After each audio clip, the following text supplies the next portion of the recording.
कान में बदबूदार मवाद आना क्या खतरे का संकेत है? क्या हड्डी गलने का संकेत है? दोस्तों बहुत ध्यान से सुनना ये बात मैं जो बता रहा हूँ। बहुत बार हमारे जीवन में कुछ समस्याएं ऐसी होती हैं जो बहुत बार क्या है कि हमारे को खतरे की घंटी का एहसास होता है, बट जब हम उस टाइम पे ध्यान नहीं देते, पानी सिर से निकल जाता है। उस टाइम पे बहुत जान की आफत बन जाती है और बहुत बार जान भी चली जाती है। मैं आपको बताता हूँ, कान में मवाद आना बहुत आम बात है। इंडिया में बहुत कॉमन पेशेंट हैं जिसको हम CSOM बोलते हैं। गाँव में कान बहते हैं एंड इस डायनेमिक लाइफ के अंदर हमारे पास समय नहीं है उसका इलाज कराने के। लेकिन दोस्तों यही मवाद जब बदबूदार मवाद बन जाती है, कान के पीछे पेन होता है, तो खतरे की घंटी है दोस्तों। ये जो सैफियर थी, जो कान में मवाद आती है, कान के पर्दे में जो छेद होता है, उसकी दो कैटेगरी होती है। एक कैटेगरी होती है सैफियर। दोस्तों सैफियर में क्या होता है कि जो कान के पर्दे में एक छेद होता है, उसमें मवाद आती है, आप दवाई ले लेते हो, वो ठीक हो जाता है।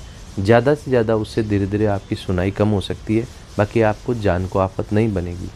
लेकिन ये अगर दूसरी जो कैटेगरी में कन्वर्ट हो गया, दूसरी कैटेगरी क्या होती है कि जो कान के पर्दे में जो छेद था और उस छेद के कारण जो कान के अंदर जो हड्डी होती है जिसमें कान बसा हुआ है, उसमें अगर वो हड्डी गलने लग गई है, तो हमें पहले जो बदबू नहीं आती वो बदबू आती है, मवाद की मात्रा कम हो जाती है एंड कान के पीछे की तरफ एक जो है वो मैस्टोइड में यहाँ टेंडरनेस होती है, पेन होता है एंड बहुत बार गले में गांठें भी कान के आसपास हो जाती हैं।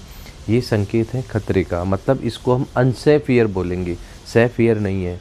क्योंकि वो हड्डी गलते गलते क्या करती है दोस्तों, क्यों उसको अनसेफ का नाम दिया? क्योंकि जो हमारा कान और हमारा ब्रेन, उसके बीच में एक टेगमेन प्लेट होती है। क्या होती है? Tegmen plate. वो एक बैरियर होता है।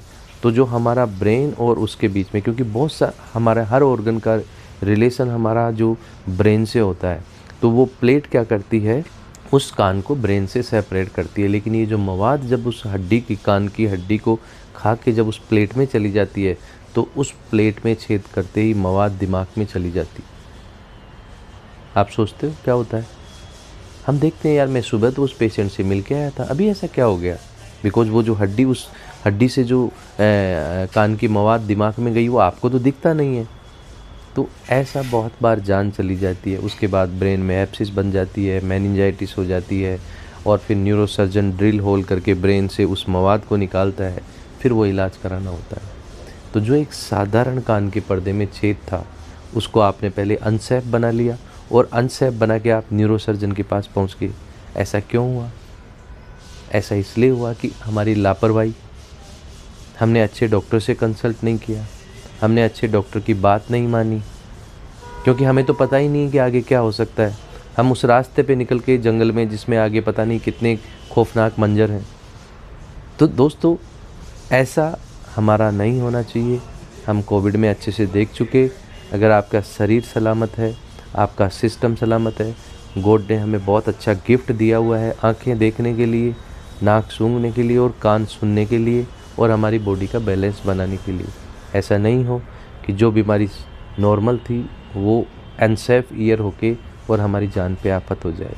तो इसका, और अगर आपका जिस टाइम पे वो सेफ ईयर था, हार्डली 1 घंटे का काम होता है।